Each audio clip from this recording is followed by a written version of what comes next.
fundamental to everything that we do at the Forgiveness Project is storytelling and story sharing. And that's because I believe that fixed perspectives, hardened attitudes, black and white thinking only shift when we hear the stories of others. The programs we run, the events that we put on, the stories that we share are all about dissolving tension, fostering relationship and humanising the other. And the Restore programme, which I'm going to talk about today, is our prison programme. It's an offender programme. It's highly intensive. It's short. It has a high impact. And it encourages offenders to explore concepts of forgiveness in a framework that fosters greater accountability and responsibility. And it enhances their victim awareness by looking at choices, consequences, and what can be done to repair harm. And I think very significantly and uniquely, actually, it is co-facilitated by both a victim of extreme crime and an ex-offender, which in a way models restorative justice, if you think of it like that. And everything that is done on that short course in prisons is about sharing stories. So the victim survivor, facilitator will share their story, the ex-offender will share his story, and all the participants then share their story, because story, as we heard this morning, is about understanding and about creativity, which will lead to empathy and compassion. So it's absolutely vital. And what we do isn't about teaching forgiveness, which people often think it is.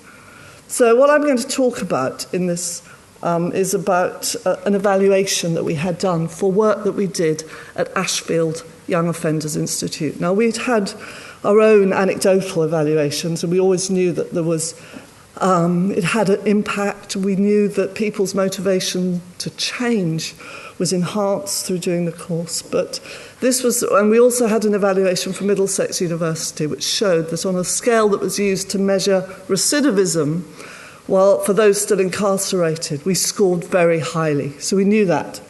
Now, this research was done at Ashfield Young Offenders Institute between 2011 and 2013. And some of what I'm just going to tell you comes from a qualitative assessment, an analysis which was really measuring impact and effectiveness.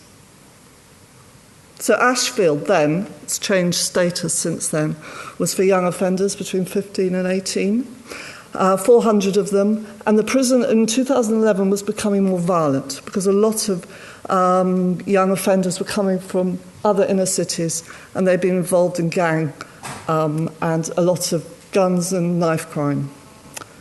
And so we got a little extra funding to do some work there. We had already worked there. They knew the impact. They knew we worked well with young men who had committed acts of violence. So they asked us if we would come in and do more, and we got a little funding from the Home Office. And what we wanted to do differently was, rather than work with the individual and the group, we wanted to see if what we did could impact on the whole prison, the fabric of the prison, if you like. We wanted to go deeper. So what we did differently was that we started to work with staff.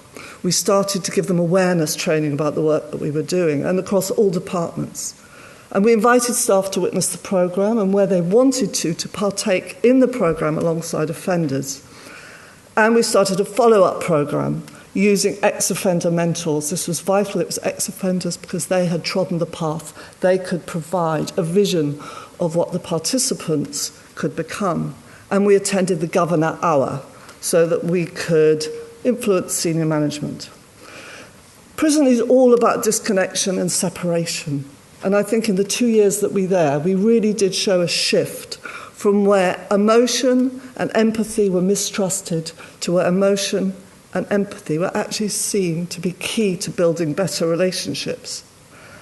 And the way we did this was in place already in some cases, and in other cases it was completely new.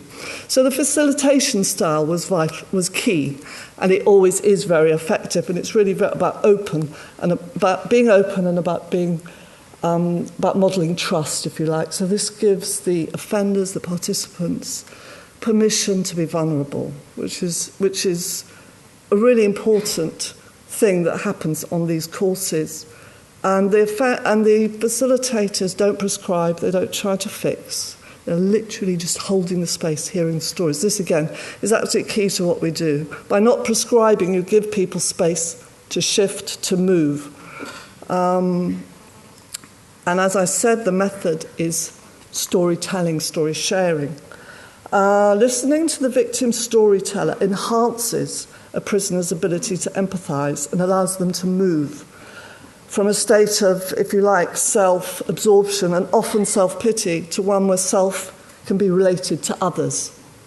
And the stories transform the way offenders see each other, see their victims, see themselves, and see staff. So when prisoners share their own stories with each other, there's this connection, because often they don't share stories, they don't actually talk to each other. This is often the very first time they've ever spoken to each other. Many participants in this evaluation described a mind and eye-opening experience. One prisoner said, "It's made me for once question, it's opened a few doors. For the others to share their story has opened my eyes. I'm looking at both sides now." So you see the shifts there. The effect on staff was also very noticeable. Prison staff perceived what we were doing as very powerful because it delivered a strong message gently. And they appreciated the emotional content. Often training washes over you, they said, but this one went straight in. It was really meaningful. Another said it was felt with the heart. The most frequently used word in staff feedback was thought-provoking, which shows that it had a cognitive effect both on the prisoners and on the staff. And after they participated in the awareness-raising training and observed the workshops, staff expressed a better understanding of prisoners' needs and a wish to actually help them with their self-development and their change. But they also noted that it was not in their job description. So inevitably there was this clash of values, clash of cultures, prison about separation and about being risk-averse, whereas interventions like ours promoting connection and mutual trust. And the report says some staff discussed how the system they were working in was not forgiving, and that the main strategy they used for maintaining security was to keep the emotion of the young offenders detached. On the other hand, they felt there was a need to be empathetic and open, and they recognised that Restore, our programme, was doing exactly that. And one member of staff said, talking about trust, "It's drummed into us. As staff, we're wary of offenders. We create a society where we live in fear and mistrust." The staff we worked with realised that trust was necessary to establish meaningful ways of working. So one staff noticed that whenever the young men came into the room, the facilitators shook their hands, and she said, "I feel it's a good way of showing the lads respect, and I've taken that into my work too." And that's also about touch. We were talking about touch earlier, isn't it? And the effect on participants of the work that we were doing was about reconnecting with family members very often, even writing postcards and letters to family members. Relationships between the prisoners changed. There was a difference between being indifferent to being with. They were better able to deal with conflict, both on the wings and between each other. And it was reported that prisoners were talking about, this is in the report, prisoners were talking about and living forgiveness on the wings and with each other. There was also evidence that they were becoming more emotionally aware. Staff members talked about their surprise at the change of young men, usually really closed and not wanting to engage. Suddenly, a staff member says, now they were talking about things they wouldn't talk about. You don't often get to see them responding and expressing empathy like that. There is not an opportunity to do it in here. Again and again, participants talked about thinking more. Self-reflection leads to empathy. And staff in psychology and education noted shifts in the attitudes and behaviours of these young men. Now, overall, the effect on the prison was interesting. One staff member said it was critical that this programme kept running because, he said, Prison has its own established culture and habits. You need a sustained programme to shift and breathe life into the culture of prison. According to staff, Restore's values around looking at our mutual humanity, where we focus on what unites rather than separates, was key to building relationships. And they were talked about promoting forgiveness on the wings, and there was a real sense of ownership along with us. Offenders started to debate the issues of forgiveness in other programmes, so there was this kind of rippling effect. And there was excitement from everybody about the impact we were having. And some members of staff expressed their wish and the need for Restore and its emphasis on forgiveness to become a core value of the prison culture. One staff interview says, "It would bring such a positive emotional culture to the prison. It would bring a compassion to everything. The prison occupies its time looking at functional outcomes rather than being built on emotion. Essentially, we would be looking at a compassionate model." So in conclusion, the report concludes, in order to have real effect, it has to continue. It's crucial to take further steps, it says, to support and sustain the continuation of this work. And of course, that didn't happen.